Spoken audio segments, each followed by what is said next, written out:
ബിസ്മില്ലാഹിർ റഹ്മാനിർ റഹീം അൽഹംദുലില്ലാഹി റബ്ബിൽ ആലമീൻ വസ്സലാത്തു വസ്സലാമു അലാ അഷ്റഫിൽ മുർസലീൻ വഅലാ ആലിഹി വസഹ്ബിഹി അജ്മഈൻ അമ്മാ ബഅദ്. അപ്പോൾ നമ്മൾ കഴിഞ്ഞ ക്ലാസ്സിൽ ഫിഖ് പഠിക്കേണ്ടതിൻ്റെ ആവശ്യകത തുടങ്ങിയിട്ടുള്ള ചെറിയൊരു ഇൻട്രൊഡക്ഷനാണ് കഴിഞ്ഞ ക്ലാസ്സിൽ നമ്മൾ പറഞ്ഞിട്ടുള്ളത്. ഇനി നമ്മൾ പാഠത്തിലേക്ക് കടക്കാം. നമ്മൾ ആദ്യം പഠിക്കാൻ പോകുന്നത് അഹ്കാമു ശർഈനെ കുറിച്ചാണ്. ശർഈയായ ഹുക്കുമുകൾ. ശർഈയായ ഹുക്കുമുകൾ എന്ന് പറയുമ്പം നമ്മൾ ഏതൊരു കാര്യം എടുത്തു കഴിഞ്ഞാലും അതിന് ശർഇന്റെ ഭാഗത്ത് നിന്ന് ഒരു വിധി വേണമല്ലോ. അങ്ങനെ ആകുമ്പോഴല്ലേ നമ്മൾ സമഗ്രമായ മതമാണ് എന്ന് നമുക്ക് പറയാൻ പറ്റുള്ളൂ. ഇസ്ലാം സമഗ്രവുമാണ് അല്ലേ? നമ്മളുടെ പോലത്തെ ഒരുപാട് പ്രത്യയശാസ്ത്രങ്ങൾ ലോകത്തുണ്ട്. ഇസ്ലാമും മുസ്ലിങ്ങളും മാത്രമല്ലല്ലോ, ക്രിസ്ത്യാനീസ് ഉണ്ട്, യഹൂദിസ് ഉണ്ട്, ജൂതായിസം ഉണ്ട്. അങ്ങനെ നമുക്ക് അറിയുന്നതും അറിയാത്തതുമായിട്ടുള്ള ലക്ഷക്കണക്കിന് മതങ്ങളുണ്ട്. ആ മതങ്ങൾക്കൊന്നും ഇല്ലാത്ത ഒരു പ്രത്യേകത നമ്മളുടെ മതത്തിൻ്റെത് എന്ന് പറയുന്നത് നമ്മളുടെ മതത്തിന്റെ ഈ ഒരു സമഗ്രതയാണ്. അല്ലെങ്കിൽ ഉപ്പ് തൊട്ട് കർപ്പൂരം വരെ എന്നൊക്കെ നമ്മൾ പറയുന്ന പോലെ ഒരു മനുഷ്യൻ ജനിക്കാൻ കാരണമാവുന്ന കാര്യം മുതൽ അയാൾ മരണം വരെ ഇടപെടാവുന്ന മുഴുവൻ മേഖലയിലും എന്തെടുത്താലും ഇസ്ലാമിന് അതിലൊരു നിലപാടുണ്ടാവും. ഈ നിലപാടിനെയാണ് നമ്മൾ സമഗ്രത എന്ന് പറയുന്നത്. ചില ആളുകൾ അതിനെ കളിയാക്കും. ഇപ്പം നഖം വെട്ടേണ്ടതിന്റെ സുന്നത്തായ രീതിയുണ്ട്. നഖം വലത് കൈയിന്റെ ചൂണ്ടുവിരലിൽ തുടങ്ങി ചെറുവിരലും പിന്നെ തള്ളവിരലും പിന്നെ ഇടത് കൈയിന്റെ വിരലും അങ്ങനെയാണ് വെട്ടേണ്ടത്. ഇങ്ങനെ വളരെ നമ്മൾ ചെറുതായി കാണുന്ന ചില യുക്തിവാദികളൊക്കെ ചോദിക്കലുണ്ട്, വാഷ്റൂമിലേക്ക് പോകുന്നതിന് എന്തിനാണ് മര്യാദ? വാഷ്റൂമിൽ പോയാൽ പോരെ? അപ്പോൾ അത് ചില ആളുകൾ കളിയാക്കാൻ ഉപയോഗിക്കുന്നു. എന്നാൽ ഒരു യഥാർത്ഥ പ്രത്യയശാസ്ത്രത്തിന്റെ ഒരു യഥാർത്ഥത്തിലുള്ള ഒരു മതത്തിന്റെ ഏറ്റവും വലിയ പ്രത്യേകത എന്തെടുത്താലും അതിനൊരു നിലപാട് വേണം എന്നതാണല്ലോ. അത് നമുക്ക് ചിന്തിച്ചാൽ തന്നെ സിമ്പിൾ ലോജിക് കൊണ്ട് മനസ്സിലാവുകയും ചെയ്യും. അപ്പം ആ അർത്ഥത്തിലാണ് അഹ്കാമു ശർഈയ നമ്മൾ പഠിക്കേണ്ടതും നമ്മൾ മനസ്സിലാക്കേണ്ടതും. അപ്പൊ നോക്കാം. ബിസ്മില്ലാ. അൽ ഹുക്മു ഇമ്മാ ത്വലബു ഫിഅലിൻ ഔ ത്വലബു തർക്കിൻ. ഏത് ഹുക്ം എടുത്താലും ഏത് വിധി എടുത്താലും ഒന്നുകിൽ ഒരു കാര്യം ചെയ്യാൻ പറയുന്നതോ അല്ലെങ്കിൽ ചെയ്യരുതെന്ന് പറയുന്നതോ ആയിരിക്കും അല്ലെ? ഒന്നുകിൽ ഒരു കാര്യം ചെയ്യാൻ പറയുന്നു, നിങ്ങൾ നിസ്കരിക്കണം എന്ന് പറയുന്നു. ഏത് വിധി എടുത്താലും ഒന്നുകിൽ ഒരു കാര്യം ചെയ്യാൻ പറയായിരിക്കും, നിസ്കരിക്കണം, കള്ള് കുടിക്കരുത്, നോമ്പ് എടുക്കണം, പിന്നെ സ്വതക്ക കൊടുക്കണം, കട്ടെടുക്കരുത്. ഏതെടുത്താലും ഒന്നെങ്കിൽ ഒരു കാര്യം ചെയ്യണം എന്ന് പറയാം, അല്ലെങ്കിൽ ചെയ്യരുത് എന്ന് പറയാം. അപ്പൊ അൽ ഹുക്മു ഇമ്മാ ത്വലബു ഫിഅലിൻ, ഒരു കാര്യം ആവശ്യപ്പെടലായിരിക്കും, ചെയ്യാൻ ആവശ്യപ്പെടലായിരിക്കും.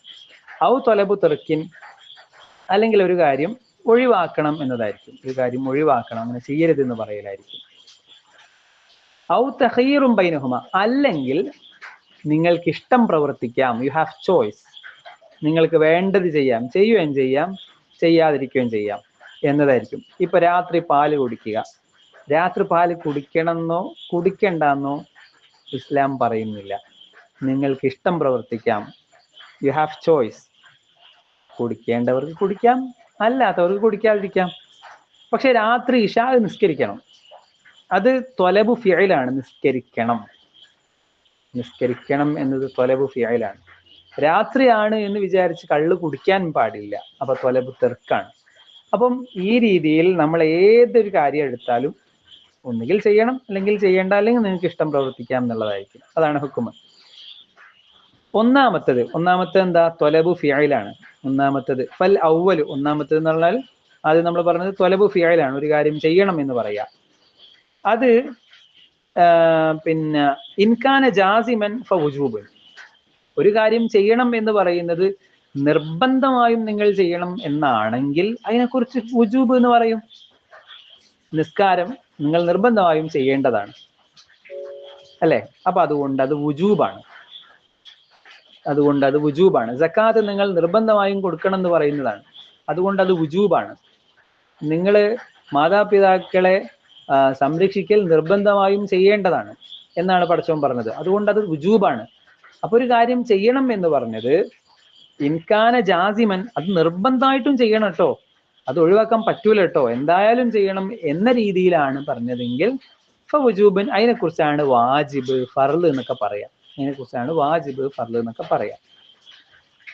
ഇനി അങ്ങനെയൊന്നുമില്ല, നിർബന്ധമൊന്നുമില്ല, വേണമെങ്കിൽ ചെയ്യാം, ചെയ്താൽ നിങ്ങൾക്ക് കൂലി കിട്ടും, നിങ്ങൾക്ക് സ്വതക്ക കൊടുക്കാം, സ്വതക്ക കൊടുക്കൽ നിർബന്ധമൊന്നുമല്ല, സ്വതക്ക കൊടുത്താൽ നിങ്ങൾക്ക് കൂലി കിട്ടും, നിർബന്ധമല്ല, ജാസിമല്ല, നിർബന്ധമല്ല. എങ്കിൽ ഫനദ്ബുൻ, അങ്ങനെയാണെങ്കിൽ അതിന് സുന്നത്ത് എന്ന് പറയും, അല്ലെങ്കിൽ നദ്ബ് എന്ന് പറയും. ഒരു കാര്യം ചെയ്യൽ നിർബന്ധമാണെങ്കിൽ അത് വാജിബാണ്, അല്ലെങ്കിൽ അത് സുന്നത്താണ്. ഇനി പിന്നെ രണ്ടാമത്തെ കാര്യം, ഡൗട്ട് ഉള്ളത് ചോദിക്കണം കേട്ടോ, വോയിസിൽ തന്നെ ചോദിക്കണേ, ഡൗട്ട് ഉണ്ടെങ്കിൽ അവ്യക്തത ഉണ്ടെങ്കിലൊക്കെ ഒന്ന് ചോദിക്കണം കേട്ടോ. ഇനി രണ്ടാമത്തേത് എന്താ? തൊലബു തെർക്കാണ്, നിങ്ങൾ ചെയ്യരുത് എന്ന് പറയുന്നതാണ്. അപ്പൊ നിങ്ങൾ ചെയ്യരുത് എന്ന് പറയുന്നത് അത് ഉറപ്പായിട്ടും ചെയ്യരുത് എന്നാണോ പറയുന്നത്? എങ്കിൽ ഫതഹരീമുൻ, അത് ഹറാമായിരിക്കും അല്ലേ? അപ്പൊ കള്ള് കുടിക്കരുത് എന്ന് പറയുന്നത് നിങ്ങൾ ഉറപ്പായിട്ടും ചെയ്യാൻ പാടില്ലാത്ത, അപ്പൊ കള്ള് കുടിയോ? അത് ഹറാമാണ്. അന്യന്റേത് അപഹരിക്കുക, കട്ടെടുക്കുക എന്നുള്ളത് ചെയ്യാൻ പാടില്ല, ഒരിക്കലും ചെയ്യാൻ പാടില്ല. എന്തുകൊണ്ട്? അത് ഹറാമാണ്, കട്ടെടുത്ത ഹറാമാണ്. ഇനി അങ്ങനെയില്ല, നിങ്ങൾക്ക് ചെയ്യാതിരിക്കുകയാണ് നല്ലത്, ചെയ്താലും പ്രശ്നമൊന്നുമില്ല, ചെയ്യാതിരിക്കുകയാണ് നല്ലത് എങ്കിൽ അതിനെ കറാഹത്ത് എന്ന് പറയും. ഇപ്പൊ വലതു ഭാഗത്തേക്ക് തുപ്പുക, നമ്മുടെ വലതു ഭാഗത്തേക്ക് തുപ്പുക എന്നുള്ളത് ചെയ്യാതിരിക്കലാണ് നല്ലത്, ചെയ്താൽ കുറ്റം കിട്ടുമൊന്നുമില്ല, ചെയ്താൽ അത് കറാഹത്താണ്. ഓക്കെ ആയല്ലോ അല്ലെ? അപ്പൊ ഏതെടുത്താലും പിന്നെ ഒന്നെങ്കിൽ തൊലബ് ഫീൽ ആയിരിക്കും, അല്ലെങ്കിൽ തൊലബ് തെറുക്കായിരിക്കും. തൊലബ് ഫീൽ സ്ട്രോങ് ആണെങ്കിൽ അത് നിർബന്ധമായിരിക്കും, അല്ലെങ്കിൽ സുന്നത്തായിരിക്കും. തൊലബ് തെർക്ക് സ്ട്രോങ് ആണെങ്കിൽ ഹറാമായിരിക്കും, അല്ലെങ്കിൽ കറാഹത്തായിരിക്കും. ക്ലിയർ ആയി? ഇനി പിന്നെ ഒരു ചെറിയൊരു സംഗതി വരുന്നുണ്ട് ഇവിടെ. ഒന്നുമില്ല, നമ്മൾ ഈ കറാഹത്തും അതുപോലെ തന്നെ ഖിലാഫുൽ ഔലയും ഉണ്ടല്ലോ, നിങ്ങൾക്ക് തന്നെ ചിലപ്പം പലപ്പോഴും സംശയം തോന്നിയിട്ടുണ്ടാവും, എന്താണ് ഇപ്പൊ ഈ കറാഹത്ത് ഖിലാഫുൽ ഔല അല്ലേ? ഇപ്പോ തഹിയ്യത്ത് നിസ്കാരം ഒഴിവാക്കുക. തഹിയ്യത്ത് നിസ്കാരം എന്ന് പറഞ്ഞാല് എന്താണ്? ആരെങ്കിലും ഒരാൾ പറയോ? എല്ലാവർക്കും അറിയായിരിക്കും, എന്നാലും നിങ്ങളെ ഭാഗത്തുനിന്ന് എന്തെങ്കിലും ഒരു ഒച്ച വേണമല്ലോ. എന്താ തഹിയ്യത്ത് നിസ്കാരം? ആരെങ്കിലും ഒരാൾ പറഞ്ഞാൽ. അതെ, പള്ളിയിൽ കയറി കഴിഞ്ഞാൽ ഇരിക്കുന്നതിന് മുമ്പ് നിസ്കരിക്കുന്ന 2 റക്അത്ത് സുന്നത്ത് നിസ്കാരത്തിന് തഹിയ്യത്ത് നിസ്കാരം എന്ന് പറയാം. ഈ തഹിയ്യത്ത് നിസ്കാരം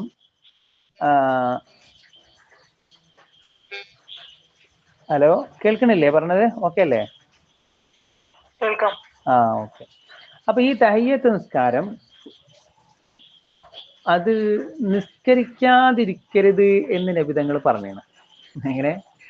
തഹിയ്യത്ത് നിസ്കാരം ഇദാ ദഖല അഹദുകുമുൽ മസ്ജിദ ഫലാ തജ്ലിസു ഹത്താ തുസല്ലി റക്അത്തൈൻ എന്ന് നബി തങ്ങൾ അങ്ങനെ തന്നെ പറഞ്ഞാണ്, വ്യക്തമായി പറഞ്ഞിട്ടുണ്ട്. നിങ്ങൾ പള്ളിയിൽ പ്രവേശിച്ചാൽ ഫലാ യജ്ലിസ് ഹത്താ യുസല്ലി റക്അത്തൈൻ, അയാൾ ഇരിക്കുന്നതിന് മുമ്പ് 2 റക്അത്ത് നിസ്കരിക്കട്ടെ എന്ന് നബി തങ്ങൾ അങ്ങനെ തന്നെ പറഞ്ഞാണ്. അപ്പൊ നബി തങ്ങൾ അങ്ങനെ തന്നെ പറഞ്ഞതുകൊണ്ട് അതിൽ സ്വരീഹായി വ്യക്തമായി നിസ്കരിക്കാനുള്ളൊരു കൽപ്പന അതിൻ്റെ അകത്തുണ്ട് അല്ലേ? കാരണം നബി തങ്ങൾ അങ്ങനെയാണല്ലോ പറഞ്ഞത് ആ ഹദീസ്. പള്ളിയിൽ കയറിയാൽ ഇരിക്കുന്നതിന് മുമ്പ് 2 റക്അത്ത് നിസ്കരിക്കട്ടെ എന്നാണ് അതിൻ്റെ അർത്ഥം.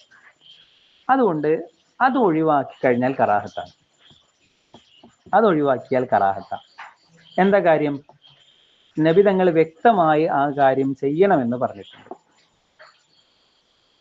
ഇനി വേറൊരു ഉദാഹരണം, ളുഹാ നിസ്കാരം. ളുഹാ നിസ്കാരത്തിന്റെ പ്രതിഫലങ്ങളും പോരിശകളും അതിന്റെ പ്രാധാന്യവും ഒക്കെ നബി തങ്ങൾ പല ഹദീസിലും പറഞ്ഞിട്ടുണ്ട്. പക്ഷേ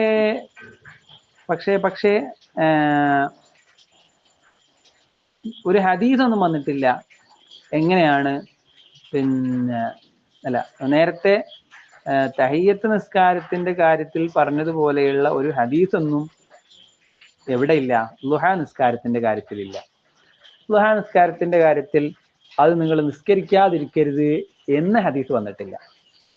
അപ്പം വ്യക്തമായി അത് ചെയ്യരുത് അല്ലെങ്കിൽ ചെയ്യാതിരിക്കരുത് എന്ന് വരാത്തത് കൊണ്ട് ളുഹാ നിസ്കാരം ഒഴിവാക്കിയാലും അത് കറാഹത്താവൂല, ഖിലാഫുൽ ഔലയെ ആവും. ഖിലാഫുൽ ഔലയെ ആകും. ഇതാണ് ഇതിന്റെ വ്യത്യാസം. അപ്പൊ കറാഹത്ത് കുറച്ചുകൂടെ സ്ട്രോങ് ആണ്, ഖിലാഫുൽ ഔലയേക്കാളും സ്ട്രോങ് ആണ്. കാരണം എന്താ, കറാഹത്തിന്റെ വിഷയത്തിൽ നബിതങ്ങൾ എന്ത് പറഞ്ഞിട്ടുണ്ടാവും? വ്യക്തമായി അത് ചെയ്യണം കേട്ടോ, അത് ചെയ്യാതിരിക്കരുത് എന്ന് പറഞ്ഞിട്ടുണ്ട്. എന്നാ വുജൂബിന്റെ നിർബന്ധത്തിന്റെ അത്ര എത്തിയിട്ടുണ്ടാവില്ല. നിങ്ങൾക്ക് പിന്നെ ആകെ ഡൗട്ട് ആയിട്ടില്ലല്ലോ, സംശയമായിട്ടില്ലല്ലോ അല്ലെ? ഓക്കെ ആണല്ലേ?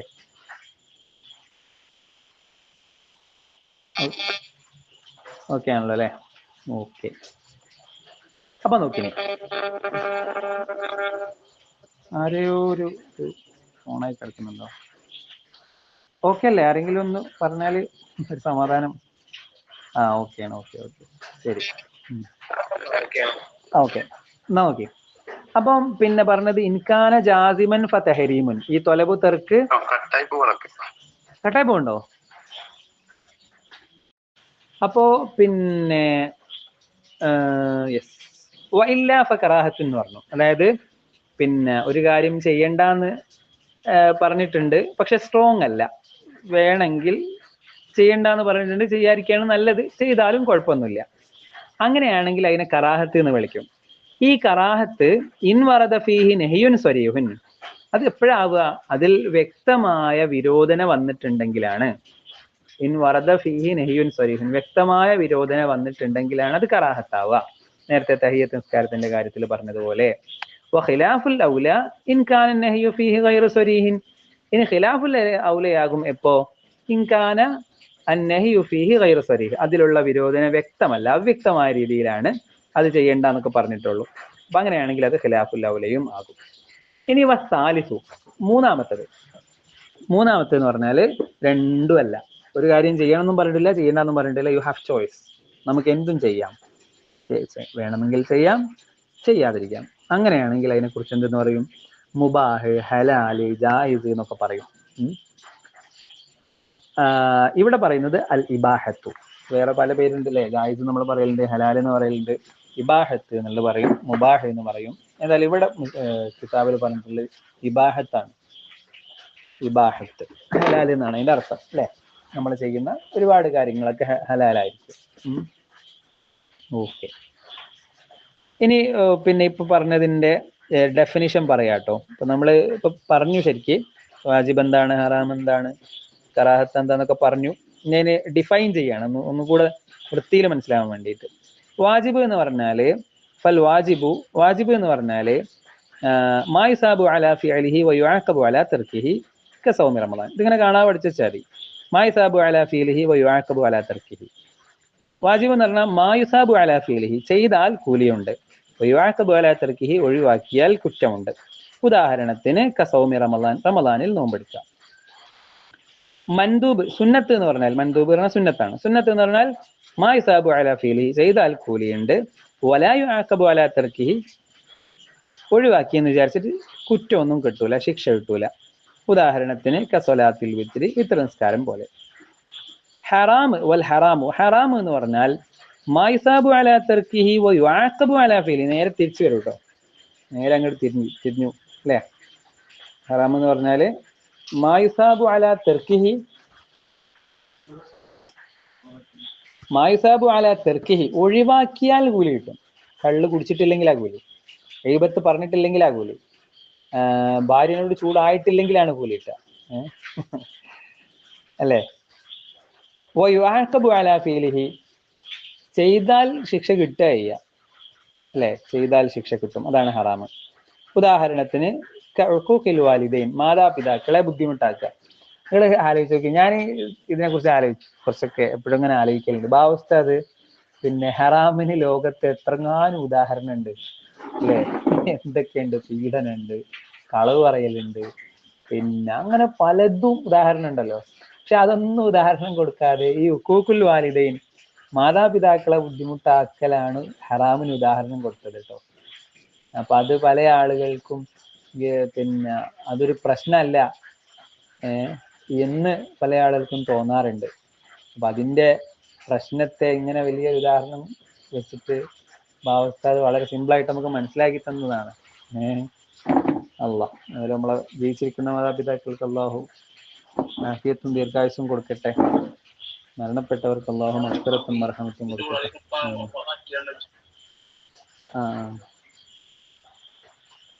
അള്ളാഹു മഗ്ഫിറത്തും മർഹമത്തും കൊടുക്കട്ടെ ഇൻഷാ അള്ളാഹ്. അപ്പോ പോട്ടെ. അപ്പൊ ഉദാഹരണം ഒക്കെ ക്ലിയർ ആയി. ഇനി മക്രൂഹനും ഖിലാഫുൽ ഔലയും. മക്രൂഹും ഖിലാഫുൽ ഔലയും ഖിലാഹുമാ മായുസാബു അലാ തർക്കി, രണ്ടും ഒന്ന് തന്നെയാണ് നമ്മൾ പറഞ്ഞിട്ടുണ്ട്. ഒരു സരീഹായ വ്യക്തമായ വിരോധനം വരിക വരാതിരിക്കുക എന്നുള്ളൊരു വ്യത്യാസമാണ് അതിൻ്റെ അകത്തുള്ളത്. അപ്പോ ഏതായാലും വൽ മക്രൂഹു വ ഖിലാഫുൽ ഔല കിലാഹുമ, ഇത് രണ്ടും നമ്മൾ ഇംഗ്ലീഷിൽ ബോത്ത് എന്നൊക്കെ പറയൂലേ, അതാണ് ഈ കിലാഹുമന്റെ അറബി.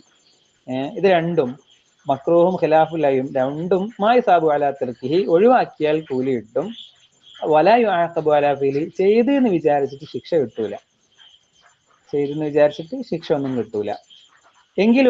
എങ്കിലും നമ്മൾ നേരത്തെ പറഞ്ഞ ഒന്നും കൂടെ റിപ്പീറ്റ് ചെയ്ത് പറയട്ടോ. എങ്കിലും ഇല്ല, അതാണ് ഇല്ലന്റെ അർത്ഥം എങ്കിലും എന്നൊക്കെയാണ് കേട്ടോ. ഇല്ല എങ്കിലും അന്നൻ നഹിയ ഫിൽ അവ്വലി സ്വരീഹുൻ, കറാഹത്തിന്റെ വിഷയത്തിൽ ചെയ്യാൻ പാടില്ല എന്ന് പറയുന്നത് വ്യക്തമായിട്ടാണ്. ഒഫിസ്ഥാനി ഗൈറു സ്വരീഹിൻ, ഖിലാഫുൽ ഔലയുടെ വിഷയത്തിലാണെങ്കിലോ ചെയ്യാൻ പാടില്ല എന്ന് പറഞ്ഞത് അവ്യക്തമായിട്ടും ആണ്. ഉദാഹരണം മസലൻ, ഫോർ എക്സാമ്പിൾ ഉദാഹരണം പറയാണ്, തെർക്കു തഹിയ്യത്തിൽ മസ്ജിദി മക്രൂഹുൻ, പള്ളിയിൽ നിന്നും തഹിയ്യത്ത് നിസ്കാരം ഒഴിവാക്കൽ കറാഹത്താണ്. പള്ളിയിൽ കയറിയ തഹിയ്യത്ത് നിസ്കാരം ഒഴിവാക്കൽ കറാഹത്താണ്. എന്തുകൊണ്ട്? ഫഖദ് വറദ ഫീഹി നഹിയുൻ സ്വരീഹുൻ അനിൻ നബി സല്ലല്ലാഹു അലൈഹി വസല്ലം, നബി സല്ലല്ലാഹു അലൈഹി വസല്ലം തങ്ങളിൽ നിന്നും വ്യക്തമായ വിരോധന അത് ഒഴിവാക്കുന്നതിനെ കുറിച്ച് വന്നിട്ടുണ്ട്. ഹദീസ് നോക്കി, ഹൈതു ഖാല സല്ലല്ലാഹു അലൈഹി വസല്ലം, അള്ളാന്റെ റസൂല് പറഞ്ഞു, ഇദാ ദഖല അഹദുകുമുൽ മസ്ജിദ ഫലാ യജ്ലിസ് ഹത്താ യുസല്ലിയ റക്അതൈൻ. ഇതില് വരുന്ന ഹദീസുകളും ആയത്തുകളും ഒക്കെ കാണാതെ പഠിച്ചോളിട്ടോ, നല്ലതാണ്. ഒരു ഹദീസ് കാണാതെ പഠിക്കുക എന്ന് പറഞ്ഞാൽ മുത്തുനബിനോട് നമുക്ക് അത്രയും അടുപ്പമുണ്ട് എന്നാണ് എന്നല്ലോ അതിന്റെ അർത്ഥം. അപ്പം ഇദാ ദഖല അഹദുകുമുൽ മസ്ജിദ, ഒരാള്, നിങ്ങൾ ആരെങ്കിലും ഒരാള് പള്ളിയിൽ പ്രവേശിച്ചാൽ, ഫലാ യജ്ലിസ്, അവൻ ഇരിക്കരുത്, ഹത്താ യുസല്ലിയ റക്അതൈൻ, 2 റക്അത്ത് നിസ്കരിക്കുന്നവരെ. അപ്പൊ 2 റക്അത്ത് നിസ്കരിച്ചോട്ടെ, എന്നിട്ട് ഇരുന്നാ മതി എന്നാണ് അതിന്റെ അർത്ഥം. അപ്പോ ഈ തഹിയ്യത്ത് നിസ്കാരേ നമുക്ക് സിമ്പിളായിട്ട് കിട്ടുന്നതാണ്. നമ്മളെ മനസ്സിലൊരു നിയത്ത് വിചാരിച്ചാൽ തന്നെ കിട്ടുന്നതാണ്. നിങ്ങൾ എല്ലാവരും ചെയ്യുന്നുണ്ടാവും, എന്നാലും ഓർമ്മപ്പെടുത്താൻ വേണ്ടിയിട്ട് പറയാം. അപ്പൊ നമ്മള് വുളു എടുത്ത് പിന്നെ നമ്മൾ പള്ളിയിൽ കയറി, അപ്പൊ അവിടെ ജമാഅത്ത് ഓൾറെഡി തുടങ്ങിയിട്ടുണ്ട്, അല്ലെങ്കിൽ അങ്ങോട്ട് തുടങ്ങുകയാണ്. അപ്പൊ ഇനിയിപ്പോ 2 റക്അത്ത് നമുക്ക് തഹിയ്യത്ത് നിസ്കരിക്കാൻ സമയമില്ലല്ലോ. എന്നാലും നമുക്ക് തഹിയ്യത്ത് നിസ്കാരത്തെ നമ്മൾ നിസ്കരിക്കുന്ന ഏത് നിസ്കാരത്തിന്റെ കൂടെയും നമുക്ക് മനസ്സിൽ നിയത്ത് വെച്ചാൽ അതിന്റെ കൂലി കിട്ടും. അതുപോലെ തന്നെ വുളുവിന്റെ സുന്നത്ത് നിസ്കാരവും അങ്ങനെ തന്നെയാണ്. വുളുവിന്റെ സുന്നത്ത് നിസ്കാരം 2 റക്അത്ത്. അപ്പൊ നമുക്ക് ളുഹർ നിസ്കരിപ്പ്, നമ്മൾ ഇശാ നിസ്കരിക്കാൻ പോവാണെന്ന് വിചാരിക്കുക. അപ്പൊ ഇശാ നിസ്കരിക്കാൻ പോകുന്ന ആൾക്ക് അയാൾ വുളു എടുത്ത് വന്നു കഴിഞ്ഞാൽ വുളുവിന്റെ 2 റക്അത്ത്, പള്ളിയിലാണെങ്കിൽ തഹിയ്യത്തിന്റെ 2 റക്അത്ത്, ഈ 4 റക്അത്ത് എന്താക്കാൻ പറ്റും? ഈ ഇശാ നിസ്കാരത്തിന്റെ കൂടെ മനസ്സിൽ വിചാരിച്ചാൽ കൂലി കിട്ടും. അന്നിയാത്ത് എന്ന് പറഞ്ഞിട്ട് പിന്നെ നമ്മളെ യമനിലെ വലിയ ആലിമായ ഒരാളുടെ കിതാബുണ്ട്. കിതാബിൽ മുഴുവൻ നിയ്യത്തുകളെ കുറിച്ചാണ്. അതിൽ പറയുന്നുണ്ട്, മക്കളെ സ്കൂളിലേക്ക് പറഞ്ഞേക്കുമ്പോൾ പിന്നെ എന്താവണം, നമ്മൾ പറഞ്ഞു കൊടുക്കണം, നിങ്ങൾ സ്കൂൾക്ക് നടന്നു പോകുമ്പം കുറെ ആൾക്കാരെ കാണുമല്ലോ, അപ്പൊ സലാം പറയാൻ വേണ്ടിയിട്ട് കൂടിയാണ് നമ്മൾ നടക്കുന്നത്. പിന്നെ വേറെ പല വീടിന്റെ മുറ്റത്ത് കൂടെ നമ്മൾ പോവല്ലോ, അപ്പം അയൽവാസികളോട് പരിചയം പുതുക്കാൻ വേണ്ടിയിട്ട് കൂടെയാണ് നമ്മൾ നടക്കുന്നത് എന്നൊക്കെ പറഞ്ഞിട്ട് നമ്മൾ തള്ളിക്കളയുന്ന ചെറിയ ചെറിയ ചെറിയ കാര്യങ്ങളെ കൂടി നിയത്തിന്റെ പരിധിയിലാക്കി കൂലി വാങ്ങണം കേട്ടോ എന്ന് പറയുന്ന ഒരു കിതാബാണ് നിയ്യാത്ത്. പോട്ടെ. അപ്പം ഈ നിയത്ത് നമ്മൾ വെച്ചാൽ നമുക്ക് എന്താവും, നമുക്ക് പ്രത്യേകിച്ച് റിസ്ക് ഒന്നും ഇല്ലാതെ നമുക്ക് പ്രതിഫലം കിട്ടും എന്നാണ് ഞാൻ പറഞ്ഞു വന്നത്. ഏതായാലും ഇവിടെ പിന്നെ ഈ ഹദീസ് റിപ്പോർട്ട് ചെയ്തിട്ടുള്ളത് റവാഹു ഷെയ്ഖാനി, ഇമാം ബുഖാരിയും ഇമാം മുസ്ലിമും റിപ്പോർട്ട് ചെയ്തിട്ടുണ്ട്. ഈ ഹദീസിന്റെ വിഷയത്തിൽ ഷെയ്ഖാനി എന്ന് പറഞ്ഞാൽ ഇമാം ബുഖാരിയും ഇമാം മുസ്ലിമും ആട്ടോ. ഹദീസിന്റെ വിഷയത്തിൽ ഏറ്റവും പ്രബലരായ ആലിമീങ്ങളാണല്ലോ അവർ, മുഹദ്ദിസീങ്ങളാണല്ലോ. ഇമാം ബുഖാരി ഇമാം മുസ്ലിം അവർ രണ്ടുപേരും ഈ ഹദീസ് റിപ്പോർട്ട് ചെയ്തിട്ടും ഉണ്ട്. അപ്പം തഹിയ്യത്ത് നിസ്കാരം ഒഴിവാക്കൽ കറാഹത്താണെന്ന് പറഞ്ഞു. ഇനി ഖിലാഫുൽ ഔലക്ക് ഉദാഹരണം, തെർക്കു സ്വലാത്തിൽ ദുഹാ ഖിലാഫുൽ ഔലയാണ്. തർക്കു സ്വലാത്തിൽ ദുഹാ നിസ്കാരം ഒഴിവാക്കുക എന്നുള്ളത്. അപ്പൊ ഇതിന്റെ അർത്ഥം ഇനി നാളെ മുതൽ നിസ്കരിച്ച ആൾക്കാരൊക്കെ ഒഴിവാക്കണം എന്നൊന്നല്ല കേട്ടോ. നമ്മള് മസാല ഇതിലുള്ള വ്യത്യാസം പറയാൻ വേണ്ടിയിട്ടാണ്. അല്ല ദുഹാ നിസ്കാരത്തെ മോശമാക്കിയൊന്നുമല്ല. ദുഹാ നിസ്കാരത്തെ കുറിച്ച് ഒരുപാട് ഹദീസുകളുണ്ട്. ഒരു ഹദീസിൽ ഇങ്ങനെ കാണാം, ഒരാള് നേരം വെളുക്കുമ്പം അയാള് പടച്ചോന് ഒരുപാട് സ്വതക്ക കൊടുക്കാൻ ബാധ്യസ്ഥനാവും. കാരണം അയാൾ ഉറക്കത്തിൽ വളരെ സുഖമായി ഉറങ്ങിയത് അള്ളാഹു അയാൾക്ക് മുഴുവൻ ഞരമ്പുകളും ശ്വസിക്കാനുള്ള സംവിധാനങ്ങളും രക്തത്തിന്റെ ഓട്ടവും ഒക്കെ അള്ള റെഡിയാക്കി കൊടുത്തല്ലേ. നമ്മൾ പ്രത്യേകിച്ച് ഫീസും പൈസയൊന്നും കൊടുക്കുന്നില്ലല്ലോ. അപ്പൊ അതുകൊണ്ട് ഒരാൾ നേരം വെളുക്കുമ്പോൾ അയാൾക്ക് അള്ളാഹു നൽകിയ ഈ അനുഗ്രഹങ്ങൾക്ക് മുഴുവൻ സ്വതക്ക കൊടുക്കേണ്ടി വരും എന്ന് പറഞ്ഞിട്ട് നബിതങ്ങൾ പറയാണ്. എന്നാൽ ഈ സ്വതക്കങ്ങൾ പൈസ കൊടുക്കൊന്നും വേണ്ട. ഈ സ്വതക്കെല്ലാം അല്ല, ഈ ബാധ്യതകളെല്ലാം 2 റക്അത്ത് കൊണ്ട് നിങ്ങൾക്ക് വീട്ടാൻ പറ്റും. ഏതാണ് ആ 2 റക്അത്ത്? അത് സ്വലാത്തുൽ ദുഹയാണ്, ദുഹാ നിസ്കാരമാണ് എന്ന് ഹദീസിൽ കാണാം. അപ്പം പിന്നെ നിസ്കരിക്കാത്തവർക്കൊക്കെ തുടങ്ങാനും കൂടെ പറ്റും. അതൊരു ശീലമായി കഴിഞ്ഞാൽ ഒന്നും പ്രശ്നമാവില്ല. ശീലം അല്ലെങ്കിൽ നമുക്ക് എല്ലാവർക്കും ഒരു പ്രശ്നം തന്നെയാണത്. എന്നാലും വെള്ളിയാഴ്ച പറ്റും തോന്നുന്നു കേട്ടോ. തിരക്കുള്ള ആൾക്കാരൊക്കെ ആണെങ്കിൽ വെള്ളിയാഴ്ചയെങ്കിലും എന്താവാ ദുഹാ നിസ്കരിക്കുക. അത് സ്ഥിരമായിട്ട് ഇങ്ങനെ നിസ്കരിക്കുക. 2 റക്അത്ത് രാവിലെയോ അല്ലെങ്കിൽ പള്ളിക്കിട്ട് നേരത്തെ പോയിട്ട് ളുഹറിന് മുമ്പായിട്ട് നിസ്കരിച്ചാൽ മതിയല്ലോ. പോട്ടെ. അപ്പൊ നമ്മള് കേസ് മസ്അലയിലേക്ക് വരാം. അപ്പൊ തർക്കു സ്വലാത്തുൽ ദുഹാ ഖിലാഫുൽ ഔലയാണ്. ഒഴിവാക്കിയാൽ ഏതേ ഉള്ളൂ? ഖിലാഫുൽ ഔലയേ ഉള്ളൂ. എന്തുകൊണ്ട്? ഫഖദ് വറദൽ അംറു ബിഫിഅലിഹാ ഫിൽ അഹാദീഥി, ഹദീസുകളിൽ എന്തേ വന്നിട്ടുള്ളൂ? ദുഹാ നിസ്കരിക്കണം എന്നേ പറഞ്ഞിട്ടുള്ളൂ, അല്ലാതെ അത് നിസ്കരിക്കാതിരിക്കരുത് കേട്ടോ എന്ന് വന്നിട്ടില്ല. വൽ അംറു ബിശൈഇൻ നഹിയുൻ ഗൈറു സരീഹാണ്. അല്ലെ? ഒരു കാര്യം നിങ്ങൾ ചെയ്യണം എന്ന് പറഞ്ഞാൽ അത് ചെയ്യണ്ട എന്ന് പറഞ്ഞതിന്റെ അവ്യക്തമായിട്ടുള്ള സംഗതിയാണ്. ചെയ്യണ്ട എന്ന് പറഞ്ഞാൽ അത് ചെയ്യേണ്ടെന്ന് തന്നെയല്ലേ? അല്ലേ? ആണല്ലോ അല്ലെ? ഓക്കെ, അപ്പൊ അത് കിട്ടി. ഇനി മുബാഹ് മാത്രമേ ഉള്ളൂ. വാജിബ് പറഞ്ഞു, മൻദൂബ് പറഞ്ഞു, ഹറാമ് പറഞ്ഞു, മക്രൂഹും ഖിലാഫുൽ ഔലയും പറഞ്ഞു. ഇനി മുബാഹ്.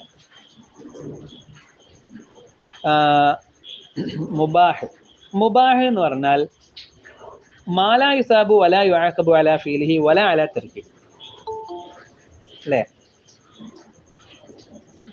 മുബാഹ് എന്ന് പറഞ്ഞാല് മാലാ യുസാബു വലാ യുആഖബു അലാ ഫീലിഹി വലാ അലാ തർക്കിഹി. മാലാ യുസാബു വലാ യുആഖബു, കൂലിയില്ല കുറ്റമില്ല. അലാ ഫീലിഹി ചെയ്താൽ, വലാ അലാ തർക്കിഹി ചെയ്തിട്ടില്ലെങ്കിലും. ചെയ്താലും ചെയ്തിട്ടില്ലെങ്കിലും നമുക്കൊരു കുഴപ്പമില്ല അറിഞ്ഞില്ല പണ്ട് മറ്റേ ഔട്ടി ആ കുഴപ്പമില്ല അറിഞ്ഞതിന് സാധനമാണ് ഈ മുബാഹ്. ഒരു കുഴപ്പമില്ല.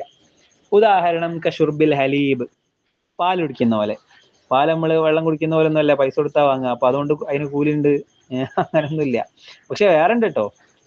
നബിതങ്ങൾക്ക് പാല് ഭയങ്കര ഇഷ്ടമായിരുന്നു. നിയമ ഷുർബു അൽ ഹലീബ് എന്ന് ഹദീസിൽ കാണാം. ഓ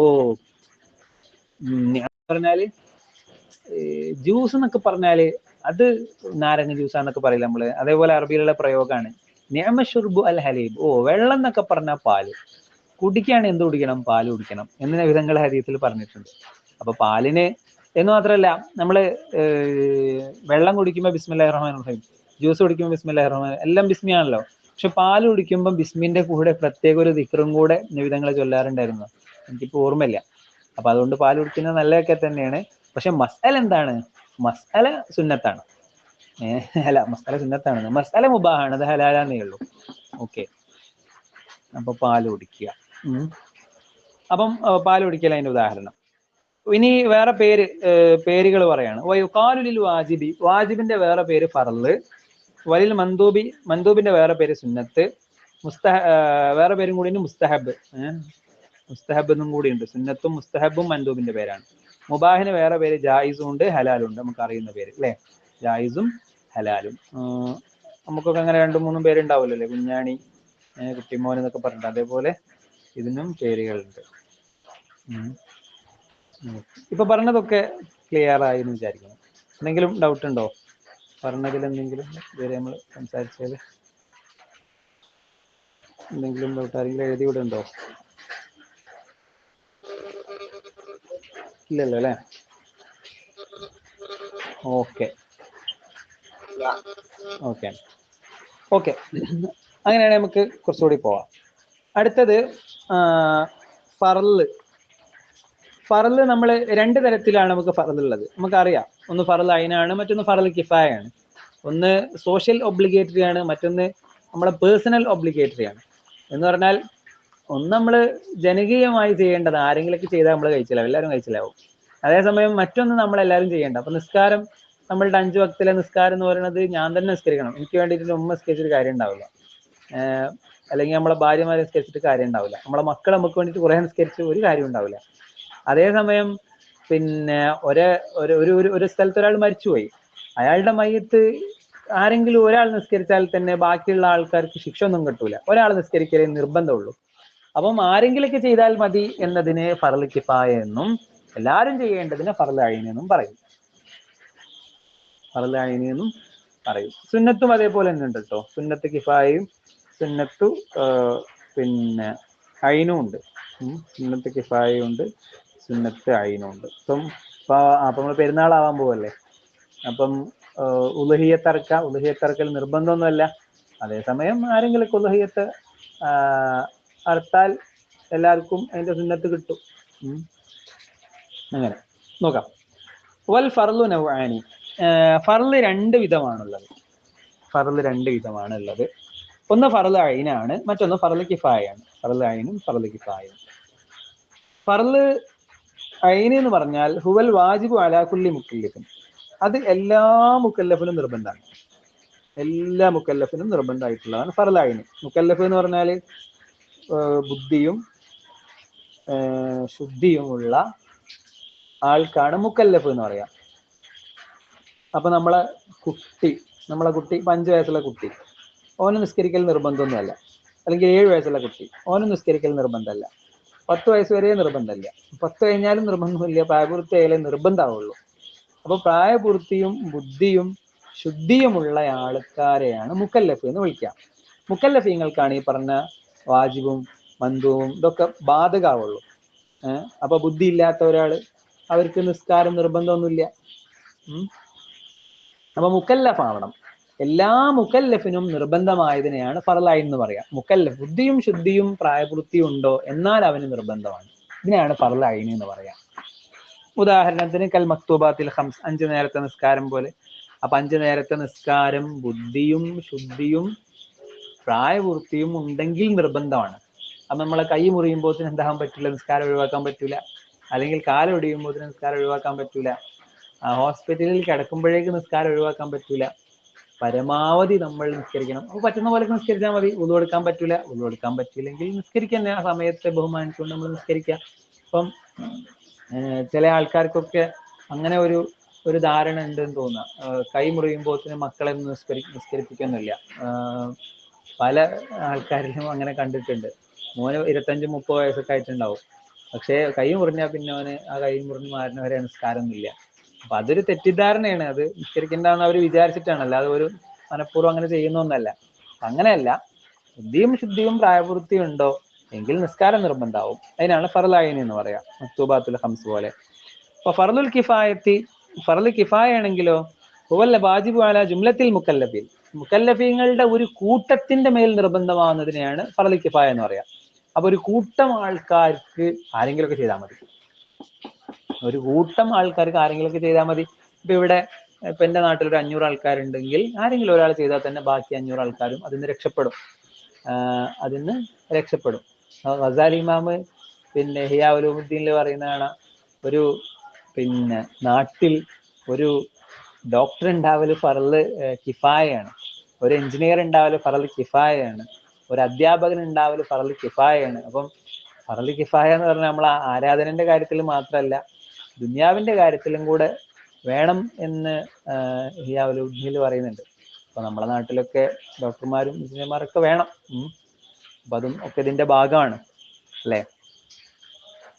അപ്പൊ ഫർള് കിഫായ എന്ന് പറഞ്ഞാൽ ഒരു കൂട്ടത്തിന്റെ മേൽ നിർബന്ധം, എല്ലാരും കൂടെ വേണ്ടെന്നല്ല, എല്ലാരും കൂടെ ചെയ്യൽ നിർബന്ധമൊന്നുമില്ല. ആരെങ്കിലൊക്കെ ചെയ്താൽ എല്ലാവരും ശിക്ഷയിൽ നിന്ന് ഒഴിവാകും, കൂലി ചെയ്യുന്നവർക്കേ കിട്ടുള്ളൂ. ഇപ്പൊ മയ്യത്ത് നിസ്കരിച്ച ആൾക്കാർക്ക് അതിന്റെ കൂലി കിട്ടുള്ളൂ. പക്ഷെ എന്തുകൊണ്ട് നീ മയ്യത്ത് നിസ്കരിച്ചില്ലടാ എന്ന് പടച്ചവൻ ചോദിക്കൂല. ഇതാണ് ഫർദ് കിഫായ. ഉദാഹരണത്തിന് ഫർദ് കിഫായക്ക് ഉദാഹരണം പറഞ്ഞ് നോക്കിയിട്ട് ഞങ്ങള് നേരത്തെ നമ്മൾ ഹുഖൂഖുൽ വാലിദൈന് പറഞ്ഞ അതേപോലത്തെ നല്ല ഉദാഹരണമാണ്. കൽ അംരി ബിൽ മഅറൂഫി വൻ നഹി അനിൽ മുൻകരി. നല്ലത് കൊണ്ട് കൽപ്പിക്കുകയും ചീത്തത് കൊണ്ട് വിരോധിക്കുകയും ചെയ്യുക എന്നുള്ളതാണ് ഫർദ് കിഫായക്ക് ഉദാഹരണം പറഞ്ഞത്. അപ്പോ ഒരു സ്ഥലത്ത് ഇങ്ങനെ ചെക്കന്മാരെന്താവാണ്, നിസ്കരിക്കാതെ ബാങ്ക് കൊടുത്തിട്ടും അങ്ങനെ അന്തം വിട്ട് ഉത്തരക്കാണ്, അങ്ങനെ ഭീതി വലിക്കുകയാണ്, അല്ലെങ്കിൽ തമാശ പറഞ്ഞിരിക്കുകയാണ്. അപ്പോ എന്താവണം? അപ്പൊ ഫർള് കിഫായയാണ് അവരോട് ആരെങ്കിലും പോയിട്ട് പറയാന്നുള്ളത്. പോയി നിസ്കരിച്ച് വരികടാ എന്ന് മാന്യമായി പറയൽ, അത് ഫർള് കിഫായയാണ്. അപ്പൊ ആരെങ്കിലൊക്കെ അതിന് വേണം. അപ്പോ പിന്നെ പള്ളിയിൽ നിന്ന് ഉച്ചത്തിൽ ബാങ്ക് കൊടുത്താൽ തന്നെ മതി. അപ്പൊ തന്നെ അവർക്ക് മനസ്സിലാവുമല്ലോ ബാങ്കിന് നേരായിട്ടുണ്ടെന്ന്. അല്ലെങ്കിൽ പിന്നെ എന്താവണം? പള്ളിയിലുള്ള അങ്ങാടിയിലുള്ള ആൾക്കാർക്ക് ബാങ്ക് കൊടുത്ത് കഴിഞ്ഞിട്ട് പോകും. അപ്പൊ എല്ലാവർക്കും മനസ്സിലാവും നേരായിട്ടുണ്ടെന്ന്. അങ്ങനെയൊക്കെ മതിയാവും കേട്ടോ. അവർ നേരെ തന്നെ പറഞ്ഞോളണം എന്നൊന്നും ഉണ്ടാവൂല. അത് നമ്മൾ ചർച്ച ചെയ്യേണ്ട വിഷയമാണ്. അതേസമയം ഇവിടെ ഉദാഹരണം പറഞ്ഞത് ഏതാണ്? നല്ലത് കൊണ്ട് കൽപ്പിക്കുക എന്നുള്ളതും ചീത്തത് കൊണ്ട് വിരോധിക്കുക എന്നുള്ളതും അത് ഫർള് കിഫായയാണ്. ആരെങ്കിലുമൊക്കെ അതിന് വേണം. എല്ലാവരും കൂടെ മിണ്ടാൻ പറ്റില്ല. മിണ്ടിയാൽ നമുക്ക് അടി കിട്ടും. ഈ കുട്ടികളോട് എന്ത് പറഞ്ഞിട്ട് എന്ത് കാര്യമാണ്? ന്യൂ ജനറേഷൻ ആണ്, എക്സ് ജെന്നാണ്, ജെൻ എക്സ് ആണെന്നൊക്കെ പറഞ്ഞിട്ട് നമ്മൾ ഒഴിവാക്കി കഴിഞ്ഞാൽ നമുക്ക് എല്ലാവർക്കും അതിൻ്റെ ഏത് കിട്ടും? അതിൻ്റെ കുറ്റം കിട്ടും. അപ്പം മാന്യമായ രീതിയിൽ നല്ലത് കൊണ്ട് കൽപ്പിക്കുകയും ചീത്തത് കൊണ്ട് വിരോധിക്കുകയും ചെയ്യുക എന്നത് നിർബന്ധമാണ്. നിർബന്ധമാണ്. ഓക്കെ. അപ്പൊ നേരത്തെ പറഞ്ഞ പോലെ ഏറ്റവും ഫിറ്റ് ആയിട്ടുള്ള എക്സാമ്പിൾ ആണ് ബാബുസ്താദ് പറഞ്ഞ ഇവിടെ. ഏറ്റവും ഫിറ്റസ്റ്റ് അല്ലെ, ബെസ്റ്റസ്റ്റ് എക്സാമ്പിൾ ആണ്. ഇനി നോക്കി, സുന്നത്തു കിസ്മാനി. നേരത്തെ പറഞ്ഞ പോലെ സുന്നത്തും രണ്ട് വിധമുണ്ട്. സുന്നത്തും രണ്ട് വിധമുണ്ട്. ഒന്ന് സുന്നത്തു ഐനാണ്, ഓരോരുത്തരും ചെയ്യേണ്ട സുന്നത്ത്. ഇപ്പം നഖം വെട്ടുക, മുടി വലിപ്പം കൂടുമ്പോൾ വെട്ടുക, മുടി വലിപ്പം കൂടുമ്പോൾ വെട്ടാതിരിക്കലാണ് സുന്നത്ത് എന്നൊക്കെ അല്ലെ ചില ആൾക്കാർ പറയാറുണ്ട്. അപ്പൊ അങ്ങനെ ഒരു റിവായത്തുണ്ട്. മുടി ഒപ്പം ഒരേപോലെ ഒരേ രീതിയിൽ നബിതങ്ങൾ കുറച്ച് മുടി നീട്ടി വളർത്തിയിരുന്നു എന്ന് പല ഇതിലും കാണാൻ പറ്റും. അപ്പൊ ആ സുന്നത്ത് മാത്രം എടുക്കുക, വേറെ സുന്നത്ത് കൊടുക്കില്ല. മുടി നീട്ടുന്ന സുന്നത്ത് മാത്രം എടുക്കുക. അങ്ങനെ ആകുമ്പോഴാ പ്രശ്നം. അല്ലെങ്കിൽ താടി നീട്ടുന്ന സുന്നത്ത് മാത്രം, നിസ്കരിച്ചൊന്നുമില്ല, താടി നീട്ടുന്ന സുന്നത്ത് മാത്രം. എന്തിനാ? ബേഡ്സ് ക്ലബിൽ പോകാൻ വേണ്ടിയിട്ടാണ്. താടി ക്ലബ് ഉണ്ടല്ലോ, എല്ലാത്തിനും ക്ലബുള്ള കാലല്ലേ. ഹംസ എന്നുള്ള പേര്, ഹംസൊക്കെ വന്നോ ഒന്ന്, ഹംസ എന്നുള്ള പേരിന് യൂണിയനും അസോസിയേഷനും ഒക്കെ ഉണ്ടല്ലോ അല്ലേ? നിങ്ങൾ ഹംസൊക്കെ ഉണ്ടെന്ന് മൂപ്പരയില് മെമ്പറാണെന്നോ പോലെ. അങ്ങനെ നിങ്ങളാരെങ്കിലും ഉണ്ടോ അങ്ങനത്തെ ഏതെങ്കിലും സംഘടനയില്, പേരിന്റെ സംഘടനയില്? നമ്മളെ മലപ്പുറത്തായിരുന്നു അതിന്റെ ആദ്യത്തെ സമ്മേളനം നടന്നിരുന്നത്. ആദ്യം സമ്മേളനം നടത്തിയത് ഇവരാണ്, ഈ ഹംസ എന്നുള്ള പേരിന്റെ ടീമാണ്. പിന്നെ കുറെ ആൾക്കാർ നടത്തി, പിന്നെ യൂസുഫും പിന്നെ യൂനിസും ഒക്കെ നടത്തിയത്. പക്ഷെ ഇവരാണ് ആദ്യം തുടങ്ങിയത്. അപ്പൊ അന്ന് 110 വയസ്സുള്ള ഹംസയും 4 മാസം പ്രായമുള്ള കുഞ്ഞു ഹംസയും എന്നൊക്കെ പറഞ്ഞിട്ട് പത്രത്തിലൊക്കെ ഉണ്ടായിരുന്നു. പോട്ടെ. അപ്പോ ക്ലിയർ അല്ലേ? കേൾക്കണില്ല റബ്ബേ? ഇല്ലല്ലോ അല്ലേ? ആയിക്കോട്ടെ. ഓക്കെ. അപ്പോ പിന്നെ സുന്നത്ത് ഐനിന്റെ ഉദാഹരണം കൽമി ലുഫ്രിൻ, നഖം വെട്ടുക എന്നുള്ളതാണ്. നഖം വെട്ടുക. അപ്പൊ നഖം ഓരോരുത്തരും വെട്ടേണ്ടതാണ് അല്ലേ? ഇപ്പം ഞാൻ നഖം വെട്ടിയത് കൊണ്ട് എന്റെ ബ്രദറിന്റെ നഖം ചെറുതാവില്ലല്ലോ, അതുകൊണ്ട് തന്നെ വെട്ടണ്ടേ. അത് ഓരോരുത്തരും ചെയ്യേണ്ട സുന്നത്താണ് നഖം വെട്ടുക എന്നുള്ളത്. നഖം തിന്നല് സുന്നത്തില്ല എന്ന് കുട്ടികളോട് നമ്മൾ പറഞ്ഞു കൊടുക്കണം. ചില ആൾക്കാരെ നഖം വെട്ടൂല, ജനിച്ചിട്ട് വെട്ടിയിട്ടുണ്ടാവില്ല, അത് തിന്ന് ശീലമായിട്ടുണ്ടാവും. ഈ ക്രിക്കറ്റ് കളിക്കുന്ന ക്യാപ്റ്റന്മാർക്കുണ്ട് നഖം തിന്നുന്ന ശീലം. ഈ അവസാനമൊക്കെ ഓരോ ഓവറിൽ 10 റൺ ജയിക്കാൻ അങ്ങനെയൊക്കെ ആണെങ്കിൽ ഇവര് നഖം തിന്ന് തീരും. പണ്ടൊക്കെ നമ്മള് ചെറുപ്പത്തിൽ കളി കാണുന്ന സമയത്ത് ഒരു ഗാംഗുലിയൊക്കെ ഉണ്ടായിരുന്നു, സൗരവ് ഗാംഗുലി. ഇവനായിരുന്നു ക്യാപ്റ്റന്. അപ്പോൾ ലാസ്റ്റ് ഒരു 2-3 ഓവറായി കഴിഞ്ഞാല് നഖം കടിച്ച് അങ്ങനെ ഒരു വിറ്റൊക്കെ ഉണ്ട്. കടിച്ച് നഖം കൂടി പിന്നെ 4 വന്നപ്പോ എന്തായി, അതാ നഖത്തിന്റെ പിന്നെ ഉണ്ടമ്മ തട്ടി 4 ആയില്ല, അങ്ങനെ ജയിച്ചു. അങ്ങനെയൊക്കെ പല പടായികളും ഉണ്ട്. അപ്പൊ ഏതായാലും നഖം മുറിക്കാനുള്ളതാണ്, എന്തല്ല തിന്നാനുള്ളതല്ല. അപ്പൊ കൽമു ലൊഫർ എന്ന് പറഞ്ഞാൽ നഖം വെട്ടാണ്ട, ലൊഫർ പറഞ്ഞ നഖം, കൽമറിനെ വെട്ടുക, അതിനാണ് കൽമ് എന്ന് പറയാം. സുന്നത്ത് കിഫായക്ക് ഉദാഹരണം കത്തലഹിയത്തി അഹ്ലി ബൈത്തിന്, വീട്ടുകാർക്ക് വേണ്ടിയിട്ട് ഉലുഹിയത്ത് ഇറക്കുക, വീട്ടുകാർക്ക് വേണ്ടിയിട്ട് ഉലുഹിയത്ത് ഇറക്കുക, വീട്ടുകാർക്ക് വേണ്ടിയിട്ടും നാട്ടുകാർക്ക് വേണ്ടിയിട്ടൊക്കെ ഇറക്കാം. ആർക്ക് വേണ്ടി ഉലുഹിയത്ത് ഇറത്താലും അത് സുന്നത്ത് തന്നെയാണ്. ഇപ്പൊ നമ്മള് ഇപ്പം പെരുന്നാളൊക്കെ അല്ലേ, ഉലുഹിയത്ത് പല സ്ഥലത്തും ഇല്ലേ സജീവാണ് ഇപ്പം, മാഷാ അല്ലാഹ്, അതൊക്കെ വളരെ നല്ലതാണ്. ഇനി അപ്പം ഫറല് 2 വിധായി, സുന്നത്ത് 2 വിധായി. ഇനി എന്താണ്? കറാഹത്ത് 2 വിധമാണ്. കറാഹത്തും ഈ പറഞ്ഞ പോലെ 2 ഉണ്ട്. ഒന്ന് കറാഹത്തു തൻസീഹും, മറ്റൊന്ന് കറാഹത്തു തെഹരീമുമാണ്. കറാഹത്തു തെഹരീമും കറാഹത്തു തൻസീഹുമാണ്. ഇതില് ഒരു പ്രശ്നമുണ്ട്, നേരത്തെ മാതിരിയല്ല അത്. ഈ കിസ്മാക്കുന്നതിൽ, ഈ ഡിവിഷനിൽ കറാഹത്തു തെഹരീമിന് കുറ്റം കിട്ടും, കറാഹത്തു തൻസീഹനാണ് കുറ്റം കിട്ടാത്തത്. അപ്പൊ കുറ്റം കിട്ടുന്ന കറാഹത്തും ഉണ്ട്, കുറ്റം കിട്ടാത്ത കറാഹത്തും ഉണ്ട്. നോക്കി, കറാഹത്തു തൻസീഹിൻ വ കറാഹത്തു തെഹരീമിൻ, തെഹരീമിന്റെ കറാഹത്തും തൻസീഹിന്റെ കറാമത്തും. തെഹരീമിന്റെ കറാഹത്തിന് കുറ്റമുണ്ട്, അതിന്റെ വാക്കിൽ തന്നെ അതുണ്ടല്ലോ, ഹറാമ് എന്നാണല്ലോ അതിന്റെ വാക്കിന്റെ തന്നെ അർത്ഥം, തെഹരീമ്. അപ്പൊ അതിൽ കുറ്റം ഉണ്ട്. അതേസമയം കറാഹത്തു തൻസീഹിൽ കുറ്റം ഇല്ലതാണ്. അപ്പൊ എന്താ ഇതിന്റെ വ്യത്യാസം? നേരത്തെ നമ്മൾ കറാഹത്തിന്റെ വിഷയത്തിലും ഖിലാഫുൽ അവലിന്റെ വിഷയത്തിലും ഒരു കാര്യം പറഞ്ഞല്ലോ, ഏകദേശം അതേപോലത്തെ ഒരു സംഗതി തന്നെയാണ് ഇവിടെ ഉള്ളത്. സംഗതി എന്താണെന്ന് വെച്ചാല്, ഒരു തെളിവുണ്ട്. ഇപ്പൊ നമ്മള് ഇസ്ലാമിലെ ഏത് വിധികളും തെളിവുകൾക്ക് അടിസ്ഥാനമാണ്. ഖുർആന്, ഹദീസ്, ഇജ്മാ, ഖിയാസ്, ഇങ്ങനെ 4 തെളിവുകളുടെ അടിസ്ഥാനത്തിലാണ് എല്ലാ വിധികളും ഉണ്ടാവുക. അപ്പം ഇങ്ങനെയുള്ള തെളിവുകൾ വ്യാഖ്യാനിക്കാൻ പറ്റും. ഇപ്പോ ഒരു എക്സാമ്പിൾ പറയുകയാണെങ്കിൽ, ഞാൻ രാത്രി ഭക്ഷണം കഴിക്കുന്ന ഇവിടെ ആരും കാണില്ല, പക്ഷെ ഞാൻ തടിച്ചു വരുന്നു. രാത്രി ഭക്ഷണം കഴിക്കുന്ന ആരും കാണുന്നില്ല, ഞാൻ തടിച്ചു വരികയാണ്. അപ്പൊ ഇവിടെ നമുക്ക് ഊഹിക്കാൻ പറ്റും, അല്ലെങ്കിൽ വ്യാഖ്യാനിക്കാൻ പറ്റും, ഇവൻ എന്താകുന്നുണ്ട്, ഒന്നുകിൽ നമ്മൾ കാണാതെ എല്ലാവരും ഉറങ്ങിയതിനു ശേഷം വെട്ടി വീഴുന്നുണ്ട്, അല്ലെങ്കിൽ പകല് നല്ലോണം അടിച്ചു മാറുന്നുണ്ട്, രാത്രിക്കുള്ളും കൂടെ പകല് തിന്നുന്നുണ്ട്, അല്ലേ? ഇനി വേറൊരു കേസില് ഞാന് രാത്രി ഒന്നും തിന്നുന്നില്ല എന്നുള്ളത് ഇവര് തെളിവ് പിടിച്ച് കണ്ടെത്തിയിട്ടുണ്ട്. എന്റെ കൂടെ തന്നെ 2-3 ആൾക്കാർ നിന്നിട്ടും ഞാൻ രാത്രി ഒന്നും തിന്നുന്നില്ല, പകല് തിന്നണുള്ളൂ. അപ്പൊ ഇനി ഇവിടെ വ്യാഖ്യാനിക്കാൻ ഒരു സ്കോപ്പും ഇല്ല. കാരണം എന്താ, നേരെ വ്യക്തമായ ഒരു കണ്ടതാണ്, ഞാൻ രാത്രി ഒന്നും തിന്നണില്ല എന്നുള്ളതും പകല് കൂടുതൽ തിന്നണില്ല എന്നുള്ളതും. ഇപ്പൊ രണ്ടും 2 കേസാണ്, മനസ്സിലായല്ലോ. ഒരു സ്ഥലത്ത് വ്യാഖ്യാനിക്കാൻ ഒരു ഓപ്ഷൻ ഉണ്ട്, മറ്റിടത്ത് വ്യാഖ്യാനിക്കാൻ ഒരു ഓപ്ഷൻ ഇല്ല, നേരെ കണ്ണുകൊണ്ട് കണ്ടതാണ്. ഇതാണ് സംഭവം. കറാഹത്തു തൻസീഹ് എന്ന് പറഞ്ഞാല് ആ കറാഹത്തിന്റെ അവിടെ നമുക്ക് വ്യാഖ്യാനിക്കാൻ പറ്റും, അത് അത്ര പ്രശ്നമൊന്നുമല്ല, അത് കുറ്റം കിട്ടാനുള്ള വകുപ്പൊന്നുമില്ല എന്ന് ഏതെങ്കിലും ഒരു ഹദീസ് കൊണ്ടോ ആയത്ത് കൊണ്ടോ ഇജ്മാ കൊണ്ടോ ഖിയാസ് കൊണ്ടോ നമുക്ക് വ്യാഖ്യാനിക്കാൻ പറ്റും. അതേസമയം അങ്ങനെ വ്യാഖ്യാനിക്കാനൊന്നും പറ്റൂല, പക്ക ഹറാമാണ് എങ്കിൽ പിന്നെ അത് ഹറാം തന്നെയാണ്, എങ്കിൽ അതിനെക്കുറിച്ച് തെഹരീം എന്ന് തന്നെ പറയും. അതാണ് സംഭവം. ഓക്കെ.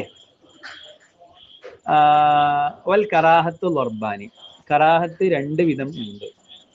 ഒന്ന് കറാഹത്തു തൻസീഹാണ്, മറ്റൊന്ന് കറാഹത്തു തെഹരീമാണ്. ഫൽ ഊല, ഒന്നാമത്തത് എന്ന് പറഞ്ഞാല് കറാഹത്തു തൻസീഹ്, ലൈസ ഫിഹ ഇസ്മുൻ, അതിന് കുറ്റമൊന്നും കിട്ടൂല. നമ്മള് കറാഹത്ത് എന്ന് പറഞ്ഞത് അതിന്റെ ഉദ്ദേശം ഈ കറാഹത്തു തൻസീഹാട്ടോ. നമ്മൾ വെറുതെ കറാഹത്ത് അറിയില്ല, അടാഴ്ചയിലെ കറാഹത്താണ് അങ്ങനെ പറയല്ലോ, ആ കറാഹത്തിന്റെ ഉദ്ദേശം ഈ കറാഹത്താണ്, കറാഹത്തു തൻസീഹാണ്, കുറ്റില്ലാത്ത കറാഹത്ത്. വലത്തെ ഭാഗത്തേക്ക് തുപ്പുക, അത് കറാഹത്താണ്. അതുപോലെ പിന്നെ തല മറക്കാതെ നിസ്കരിക്കുക, അത് കറാഹത്താണ്.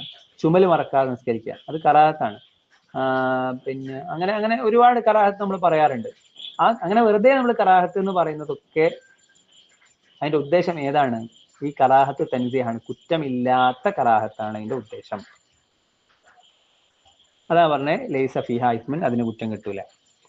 എന്നാൽ സാനിയത്തു, രണ്ടാമത് പറഞ്ഞത് കറാഹത്തു തഹരീം എന്ന് പറഞ്ഞത് യസ്മു ഫായിലുഹ, അത് ചെയ്ത ആൾക്ക് കുറ്റം കിട്ടും, അത് ചെയ്ത ആൾക്ക് കുറ്റം ഉണ്ടാവും. ഫഹിയ കൽ ഹറാമി, ഇത് ഹറാമിനെ പോലെ തന്നെയാണ്, ഹറാമിനെ പോലെ തന്നെയാണ്. കറാഹത്ത്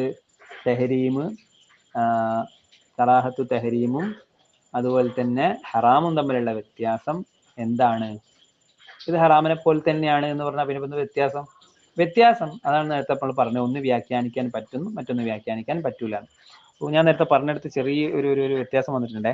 ഞാൻ കറാഹത്ത് തഹരീമും കറാഹത്ത് തൻസീഹും തമ്മിലുള്ള വ്യത്യാസം എന്നുള്ള നിലക്കാണ് പറഞ്ഞത്. അങ്ങനെയല്ല, കറാഹത്തു തഹരീമും ഹറാമും തമ്മിലുള്ള വ്യത്യാസം ആയിട്ട് മനസ്സിലാക്കണം കേട്ടോ. അത് കറാഹത്തു തഹരീമും ഹറാമോ തമ്മിലുള്ള വ്യത്യാസമാണ്, അല്ലാതെ കറാഹത്തു തഹരീമോ തൻസീഹോ അല്ല കേട്ടോ. ഓക്കെ.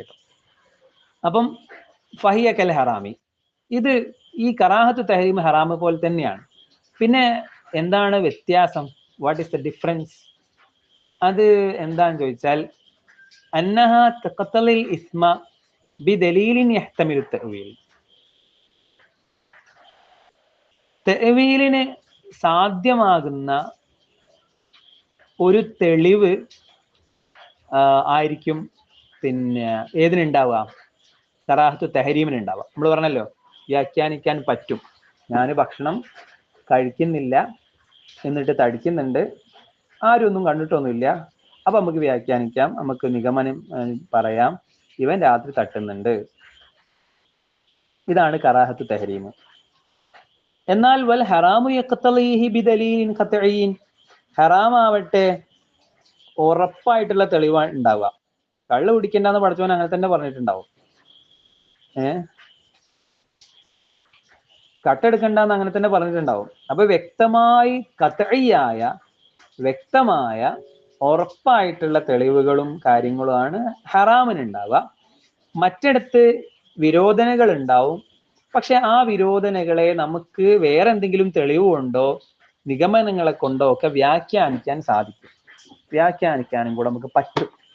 ആ രീതിയിലുള്ളതാവുമ്പം അതിനെ നമ്മൾ കറാഹത്തു തഹരീം എന്ന് പറയും. മനസ്സിലായല്ലോ? അപ്പൊ ഒന്ന് വ്യാഖ്യാനിക്കാൻ പറ്റുന്നതാണ്, അത് കറാഹത്തു തഹരീം ആകും. വ്യാഖ്യാനിക്കാൻ പറ്റാതെ നേരെ അങ്ങനെ തന്നെ പറഞ്ഞിട്ടുള്ളത് ഹറാമും ആവും. ഓക്കെ അല്ലേ? എന്തെങ്കിലും ഡൗട്ട് ഉണ്ടോ? ഈ പറഞ്ഞതിൽ എന്തെങ്കിലും സംശയങ്ങളുണ്ടോ? അപ്പൊ നമ്മള് അഹ്കാമു ശർഈ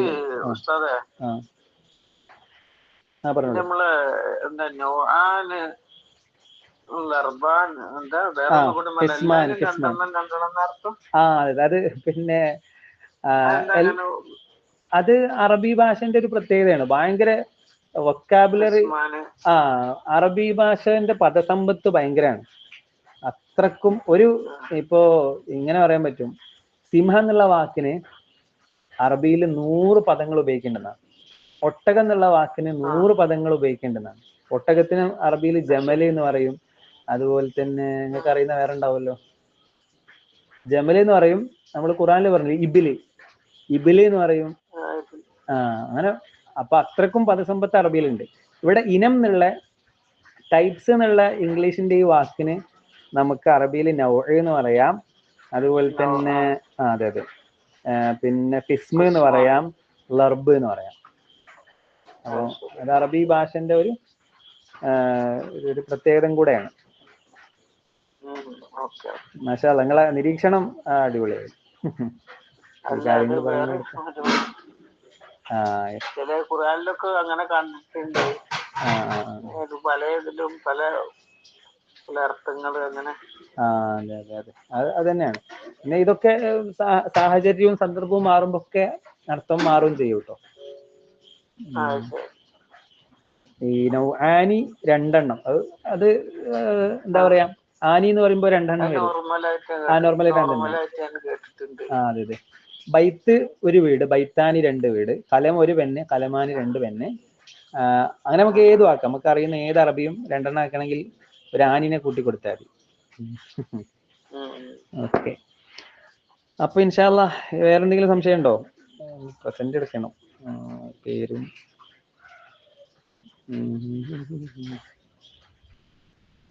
ഇതില് നിങ്ങളെ പേരൊന്ന് എഴുതി വിടുമോ? എന്നാ പിന്നെ എനിക്ക് എളുപ്പമാണ്, വിളിക്കണ്ടല്ലോ. ഓരോരുത്തരും ചാറ്റിലൊന്ന് എഴുതിയിട്ട്, ചാറ്റിലോ അല്ലെങ്കിൽ ഗ്രൂപ്പിലോ എവിടെ എഴുതിയാലും കുഴപ്പമില്ല. എന്നാ പിന്നെ ഗ്രൂപ്പിൽ എഴുതിക്കോളൂ. എന്നാ എല്ലാവരും കൂടി ഗ്രൂപ്പിൽ എഴുതിയാൽ മതി. എന്നാ പിന്നെ അതാ എളുപ്പം. അവിടെ മതിയാണ്. വാട്സാപ്പ് ഗ്രൂപ്പിൽ ഗ്രൂപ്പിലൊന്ന് എഴുതി. ഇനി പിന്നെ ഇതൊന്നും കൂടെ ഒന്ന് നമുക്ക് നിങ്ങൾ എഴുതിയിട്ടോളൂ കേട്ടോ. ഒന്നും കൂടെ ജസ്റ്റ് ഒന്ന് റിപ്പീറ്റ് ചെയ്തിട്ട് നമുക്ക് അവസാനിപ്പിക്കാം. അൽ അഹ്കാമു ശർഇയ്യ